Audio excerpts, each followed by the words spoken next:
I think this might just be the best thing I've ever made. Like every sculpture, it all starts with the parts. I wanted to make a light up Firefly for ages, so it makes sense to use a light bulb for the abdomen. I've got a ton of old broken bulbs, so I picked out one that felt the right size. I don't want the entire abdomen to be the bulb, so I need to choose some metal parts just to bulk out the structure. These fit together nicely, and I can use some nails to space them out properly. I want a lot of empty space in the abdomen so you can still see some of the inner workings. Here's where things start going wrong. You can see here that the weld's really porous and, more importantly, really weak. Clearly the parts I've chosen won't weld and likely have some sort of galvanized coating on them. I'm using some sandpaper to see if I can remove this and get a better weld. As it turns out, I can't. I kept trying despite the obvious issues, mainly because I knew it was going to make the build way more complicated if I couldn't easily weld these parts. Eventually, I just gave up and instead turned to my trusty friend Superglue. Now don't panic if you're thinking there's no way that's going to be strong enough. You're right, but I have got a plan. Once I had superglued all of the nails in place and joined the two parts, I removed any excess glue and started working on constructing a scaffolding. What I'm doing here is welding parts that pin the piece together so that the superglue isn't where the actual strength is coming from. I glued one of the nails slightly off center, so I snapped it off, removing the old glue and positioning it more symmetrically. Everything I'm doing here is about strength, not form. Ideally, I wouldn't have to use any of these extra connections, so I'm just adding one at a time, trying to use as few as possible. This way, I won't end up muddying the design too much with an over-engineered scaffolding. I had to grind down the structure here so that there would be enough space to add another nail and maintain the symmetry. I needed to add a washer so that I'd have a weldable point to attach the thorax to later, so I superglued it in place before welding it to the scaffolding that I was building up. This is one of the tricky things about working with scrap and salvaged materials. You don't know what the metals are going to be and if they'll be compatible or weldable, and you often have to find workarounds to get them to fit together securely. I'm also regularly checking that none of these supports are going to get in the way of the bulb later down the line, as I need to make sure it can still slot in straight. This was looking pretty good, but there was a bunch of excess superglue, so I went and removed it to make it less obvious where I'd used it. I needed to add one last extra nail, so I superglued it in place like the others and used a different nail section to weld it to the rest of the structure. When I tried to cut the nail down to size, it pinged off, ripping off the nail that I just superglued in place with it. This actually let me modify the length really easily, as it wasn't attached internally, so once I got it to the right length, I welded them back in place. I gave it another polish to get rid of the superglue marks, and it was looking pretty good. I added some more bits and bobs off camera just to make sure that everything was connected really well and nothing could get knocked off or dislodged. I checked the light bulb slotted in right, and it looked good, so it was time to start working on getting it to actually light up. The plan here is to thread an LED circuit inside the bulb, which means I need to chop off the end and make a hole to fit them through. I only have one of these bulbs, so I was being really careful to not smash the whole thing. There was a load of this really tough black glass on the inside, which I was trying to grind out with one of my Dremel attachments, and honestly, it wasn't working. I've used this technique before when hollowing out bulbs, but never on one this small, so I was quite nervous that it would be weaker and more likely to shatter if I went too hard. It was also more difficult to control, and I nearly stabbed myself way more times than I can count. I tried sanding it down to see if that would help dislodge things, but something worse was happening. The bulb was filling up with dust, and I couldn't seem to get it out. I tried grinding a hole and using my patented hit it on the table technique, but I couldn't get any of it out. I got a bit more aggressive with the pliers, trying to make a big enough hole for the dust to fall out. Like everything else I had tried so far, this was not working. I decided I needed more power. Okay, maybe not that much power. The drill bit worked to get rid of all the black glass inside, but I still couldn't see how all the dust was getting in. I switched back to the grinding attachment because I didn't want to smash the entire base of the bulb. I tried tipping and hitting the dust out, mainly out of desperation more than anything, but this continued to be wildly unsuccessful. I decided the grinding wasn't going to cut it and went back in with the drill bit. This shattered the base as expected, but managed to keep the bulb intact for once. I was really excited things were finally starting to go right on the build, which is when my power was shut off because I had run out of money. After taking out a small loan of less than $1 million, I got the power back on and could see how the bulb looked with the rest of the abdomen. Everything looked good, so it was time to start on the circuit. I'm using 2 small yellow LEDs and I'm gluing them together just to make it easier to thread the circuit into the bulb later. Now, I'm not a circuit builder. This is probably the 4th circuit I've ever made, so I will be making mistakes. Feel free to leave any tips, constructive criticism, or straight up hate in the comment section. Like here, I just couldn't get the solder to work adding this resistor to the circuit. I tried repositioning it a few times and eventually swapped it out for another resistor, which worked fine. I glued the resistors together as well to try and keep everything neat. I checked that the circuit worked and what it might look like in the bulb. It was definitely lighting up, but I couldn't get it deep enough inside the bulb to see anything useful. So I added some wires to make it easier to thread in and it was actually working, which honestly can't say I expected at this point. It all looked good inside the bulb, so now I just needed to actually fix it in there. I glued the wire to the resistors and threaded a small nut to attach at the base. I checked to see this nut lined up with the bottom of the bulb, as I'd be using it as like a fixing point. Obviously, the nut isn't actually wide enough to plug that gap, so I sorted through my washers to find one that was the right diameter. I removed the nut so I could weld it to the washer, and this worked great. So great that I couldn't wait for it to cool down, and just managed to repeatedly burn myself because I never learned how to be patient.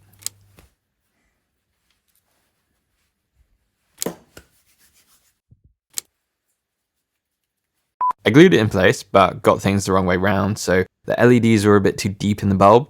It was pretty easy to swap around and look way better, so I just lightly glued it in place. I didn't like how much uninsulated wire was exposed here, as it could interact with the metal in the abdomen, so I cut it back a fair bit and soldered the wire a bit closer. I made sure the circuit still worked, and it was time to fix the bulb in place. I started off by welding some small nails to the washer nut combo that I could then weld to the scaffolding I'd built up. I was a bit worried about doing this as I thought there was a chance some of the current from the welder could end up damaging the circuit. Now, I have no idea if that's actually possible, but like I said, I don't know circuits. I cut the excess off and tidied up the welds before working on pinning the bulb in place. I can't actually weld the base of the bulb because the metal's way too thin and friable, so instead I'm placing a few nails around it, essentially locking it in place by pushing from all sides so it can't move. Again, I'm trying to do this with as little as possible because I really like the design at the moment, so I just don't want to overcomplicate it, which, given my make it up as I go along strategy, is a very real possibility. With the excess cut off again, I could go over all the welds and make sure everything was really secure. This worked out really well and actually turned out much more subtle than I thought it was going to look. Time for the thorax. I really wanted to emphasize the colors here, as so far the Firefly is looking a bit boring. Here I'm just picking a few parts and comparing them to the scale diagram I've made. I sanded half of this yellow component so it would sit a bit better on top of the orange parts I've chosen. I'm using some metal from an old light head as the main metal part of the thorax, playing around with the angles to make sure it fits to the other parts that I've chosen. I've got a couple of nails that I bent to form the curved shape of the thorax, and I'm lightly welding these together before comparing them to my diagram. The angles weren't quite right, so I broke the weld and used pliers to bend them into a better shape before re-welding. This looked way better, so I started gluing the colored components together, making sure they fit with the nails so I could weld them to the structure. Luckily, these had some exposed metal bits that I could use as weld points instead of just relying on super glue alone. I made sure these were fixed on as well as I could and at an angle that would give me the curve I was looking for. I cut another nail to size so that I could add more strength, joining it to the tips of the bent nails. It took a couple of revisions to get the size right, but it was really easy to weld in place once it fit flush. I added some super glue where it met the orange parts, just add as many points of connection as possible. This looked good, so I glued the yellow part on, making sure it was right in the middle, and started working on the lighter metal to bend it to fit perfectly with the thorax so far. I love that some random bit of an old lighter I found on the street one day is turning into part of a Firefly thorax years later. I welded it in place, but didn't actually get it as central as I wanted, so broke the weld with some pliers and tried again. It still wasn't quite right, so I had to make another revision, but after that it was symmetrical and welded on really easily. There were still a bunch of gaps that I wanted to plug out with colourful parts, so started searching for anything that fitted well, using super glue and welding wherever I could. I carried on filling the gaps with smaller and smaller parts, trying to make sure they fit with the body plan and didn't jut out too far. This was a fairly slow process because while I do love winging it, building this up without a plan could mean I spoil all of the work I've done so far, and usually I try not to waste too much of my time. I didn't want to get too bogged down with superglue, so I was adding tiny drops onto the tips of nail, allowing me to almost paint exactly where I want the superglue to go and then use as little as possible. I have thousands of these components that I get by taking apart old circuit boards. Most of the time I get these circuit boards from inside broken electronic devices that I find abandoned or, if I'm lucky, get donated to me. And when I first started making these, I was quite wasteful when disassembling things, but now I know a lot more and I try and save every single component I can salvage, just in case it comes in handy for a future build.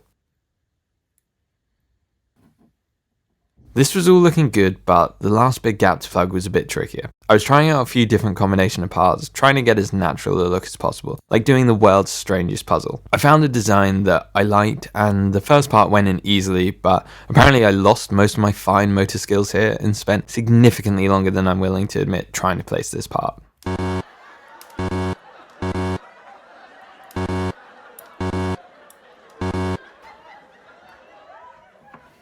Giving up felt like the right thing to do, so I moved on to the other side and tried to find a different way to plug that gap. I found a good workaround for the left side, but apparently I hadn't got the symmetry as perfect as I wanted because the right literally made me scream with frustration.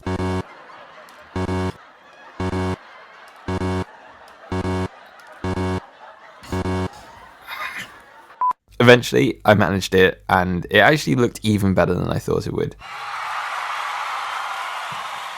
I compared it to the diagram and the abdomen to make sure I hadn't gone mad and completely ruined the scale, and while it's up for debate, RE in the madness, the scale worked. I needed a flat base under the thorax so I'd be able to add the battery for the circuit, so I started sanding it down. This is all shot in real time, by the way. I'm just that good. No camera tricks on this channel, and that's a guarantee. I chose a washer that I'd used to mount the battery holder on and made sure it fitted with the thorax. I was being quite careful while sanding this because I didn't want to dislodge any of the components I'd just fixed in place, as I was getting PTSD just thinking about how many times I'd been dropping parts. Now, there's still one component this circuit is missing, and that's a switch. I had one of these small latching button switches and just needed to figure out where to put it. Slotted really nicely into a small gap in the lighter metals, so I superglued it in place and glued a nut in there as well, just to add some stability. Then I checked that the circuit worked with it, which you might notice it didn't. I checked with a different button switch and that worked, whereas the one I was using definitely wasn't. I checked it wasn't a fault anywhere else in the circuit and picked a new switch that I made sure worked before gluing it back in place, along with another nut. I welded a nail joining the nut to the thorax scaffolding so that when I pressed the button, it wasn't going to break off under the pressure. I added another nail just to make sure that it was as strong as possible. I sanded down the battery holder so that I'd be able to superglue it to the washer a bit better, and once they were joined, welded it to the thorax scaffolding. I built up the scaffolding a lot, adding extra connections and some small washers and nails just to pin the holder to the rest of the thorax. I was so happy with how this looked and how strong it was. Given that most of the parts here were non-weldable, I'd been initially worried it would be quite fragile. With the thorax basically finished, I soldered a wire between the switch and the battery, checking that after this the circuit still worked. If it had decided to not work at this point, then there would have been some real issues, as I'd have had to undo a ton of welding, and these button switches don't go on trees. I was really happy with the thorax, so started working out how to attach it to the abdomen. I had a good nut that I thought would work, but I didn't have any metal to connect it to. I wanted to get this nut attached inside, but I couldn't get it deep enough with the welding electrode attached. I welded it to a nail to try and use that to bridge the gap. This didn't work. So instead, I took two of the nuts and welded them together. This was the perfect size to fill the void in the abdomen, and I welded them in place. The nut that would be joining the abdomen and the thorax needed a way for the wires to come out, so I cut a channel using my Dremel that was just wide enough for the two wires to fit. I tried to keep this as neat as possible, and it actually worked much better than I thought. This is why the scaffolding I had made earlier is so important. Without the weldable washer on the abdomen here, it would have been really difficult to connect the two parts. This is also a key piece of the build in terms of strength, as it's really small and a single connection, so it needs to be as strong as possible. I welded it into place and checked it fit with the thorax and that I'd be able to solder the wires in place later. I made a tentative test weld and checked everything looked right before welding it in place properly. This is really important because, say it wasn't straight and I welded it in place properly, then it would be really, really, really annoying and really difficult to undo later. Does that look straight to you? Apparently it did to me at the time because I cut the wires and soldered the circuit together. And there we finally had the full working circuit. The light was great, and importantly the battery and switch were really subtly integrated. What we didn't have was a thorax that was welded on straight. So now I need to try and break these welds without destroying the circuit that I've just finished making. My Dremel grinding attachment wasn't making much of a dent, partly because I was being so careful to not damage anything. So I upped to a more aggressive attachment. This still took ages, but I was eventually able to separate the two body parts and go about re-welding them on straight this time. I'll just pretend that this only took one attempt. With most of the body done, it was time to start working on the wings. I've got the shape sketched out, and I'm just bending an old welding rod into the right shape.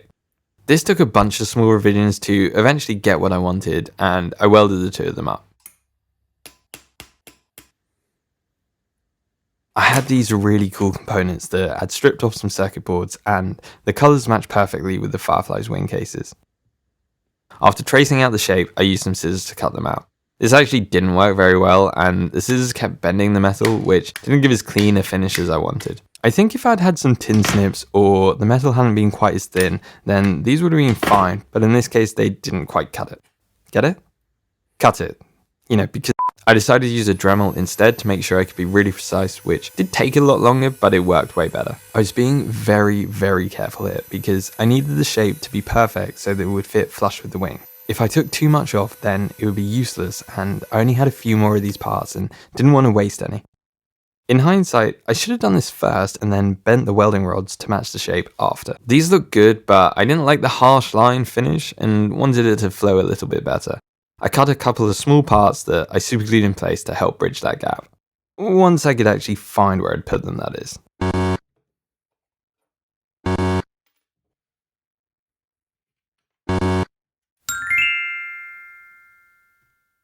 I still needed to fill in the lower half of the wing, but didn't want to cover up all the work I'd done on the abdomen.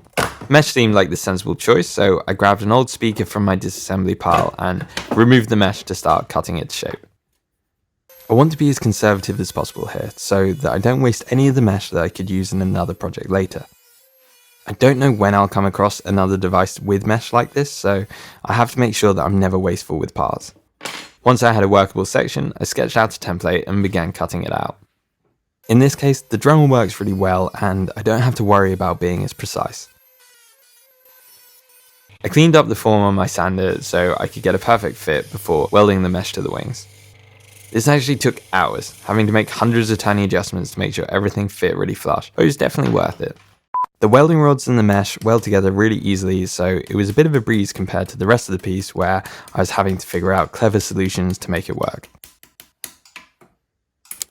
I actually can't believe I managed to cut the pieces to fit as well as they did, and if you do spot any gaps, how about you just mind your own business?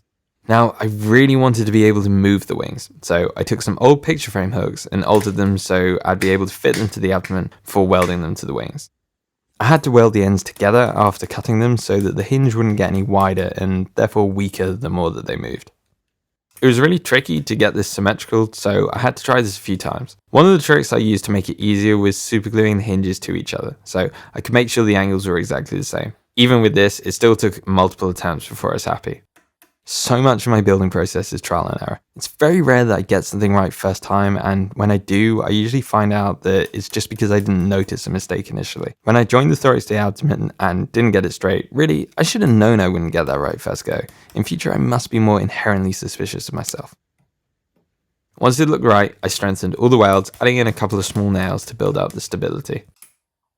As usual, the first thing welded on easily, and for once, I thought the second one had actually gone on pretty symmetrically at a first glance. Annoyingly, once I started moving the wings through different positions, it obviously wasn't quite right, so I had to break the weld to try again. I cut the hinge a little bit shorter so I could get it in a better position, and after fixing the adjusted hinge and adding another nail for strength, I tried welding again. This didn't work, as there was still some metal left over from the previous weld, so I ground it down with the Dremel so I could make sure the new weld would be completely flush with the abdomen. I had a look from all the angles, and guess what? It still wasn't right, but apparently third time's the charm, because I managed to get it almost perfect, so strengthened both welds and had some working wings.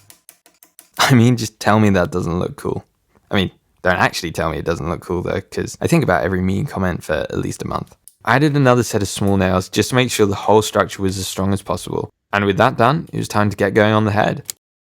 I had some cool rubber tips that I stuck a nut inside and used as a guide to cut to size. Adding a washer on gave the eyes a weldable base, and I gathered the rest of the parts for the head. The brass part is going to work as the base, so after cleaning it up and accidentally sanding down my thumbnail, I glued a washer and a plastic part to form the mandible. I attached the eye with superglue first and then welded it in place, repeating the process on the other side. I welded on an extra join to make sure it was strong before adding a circuit board component to flesh out the mandible and supergluing it in place. I really wanted to add some colour to match the thorax, so chose some orange and yellow parts which give a nice bit of continuity to the piece. I didn't want to overcomplicate the head, so was quite selective about these parts, sandwiching the orange component between two yellow ones and just leaving it at that. I still needed a way to weld the head to the body, so bent a small washer and welded it to the back of the head. This made attaching the two pretty easy, so I made sure it looked good and got it fixed in place. Learning from my mistakes on the wonky thorax, I actually made sure to really thoroughly check this looked good from all angles before committing and welding it properly in place. I wanted to make the lower half of the face a little bit thicker, so took a slightly convex washer and added that on. To bulk up the neck, I just added a small circuit board component. It worked really well. The next thing to do was my favourite part, the details. The abdomen was still really boring compared to the more colourful parts of the Firefly, so I used some more circuit board parts to make it a bit more exciting, supergluing them in place and making sure the wing could still move up and down freely. This took a few goes to get right, and I had to make sure that the bend in these parts matched the angles on the nut perfectly. I wanted to keep this pretty subtle still, as I really like the empty space and how you could see inside of the abdomen, so I only chose a couple of key pieces that wouldn't get in the way of things. This was pretty simple, but I think it made a huge difference. Taking another couple of parts, I sanded down the base to get a better surface to superglue them on. It's always tricky when you're doing this decoration stage, because it's so easy to get carried away and just add way too many things and end up with a really cluttered design. I think I managed to hold back here just about and was really happy with how it was looking. So happy that I spent about 10 minutes just staring at it, vaguely surprised that it was actually looking like a Firefly at all. I had a bunch of leftover wire that I thought would work really well as antennae. Obviously it was way too long, so I cut it down to a more average size and spent a while bending it into the right shape, as I wanted a slight curve to it instead of being unnaturally straight. Happy with it, I superglued both in place. I think this made it look way more insecty than before, which is, kind of the whole thing I was going for. At this point, we're so close to finishing. The circuit works, the wings move, the details are all there, which means the last thing we have to do are the legs. I'm going for a fairly simple design, a bent bolt and a screw welded together. I wanted the bend to feel really natural, like they were supporting the weight of the body, so spent a while playing around with the angles. The screw felt a little bit thin for my liking, so I added on a couple of nails just to bulk it out. I really wanted some insecty looking feet, so welded these parts to the base and repeated the process 6 times. I checked the positioning of these looked good with some blue tack holding them in place, and now I had the actual hard part left. To make sure all the legs sit flat, I need to weld them in position, which is really difficult to do when the piece is this small and the angles are this bad. I can take my welder freehand and use it this way, but it's not exactly precise. After a few attempts, I can get the legs weakly attached and then strengthen the welds properly by using my welder like normal through the microscope. Before I do that, I need to check that the angles will still look good when I attach the other legs. I have to do the same thing for each leg, making sure I'm getting everything symmetrical as I go. This takes quite a few tries to get it right, as I can't really see what I'm doing at these angles. Because the legs are really weakly attached when I'm welding this way, they often break before I can set up to weld through the microscope. This means it takes about 10 times as long as it would for me to just normally weld parts together. But until I figure out a better way to do this, it's the only real solution I have. Usually this is one of the final stages, which does make things a bit easier, as I'm normally at maximum motivation by now. Once everything's in place, I can go and strengthen everything, adding in small nail sections and slivers of metal here and there to make sure nothing is going to break or bend when supporting the weight of the piece. I spend a really long time doing this because I genuinely can't think of anything worse than having to repair one of these guys later down the line. Every extra weld and join that I do now decreases that chance, so It's worth it even if I'd much rather just declare the piece finished. Feel free to use this time to like, subscribe, or even just let me know what you think of this build in general. And there we finally have it. I think this is honestly the best thing I've ever made. It's way more accurate, the circuit really brings it to life in a way that a lot of my other pieces don't have. This was voted for by my Patreon subscribers, so a huge thank you to them. Clearly they all have great taste. If you like this build, subscribe for more, and let me know what else you'd like to see me make. Thanks guys, catch you in the next one.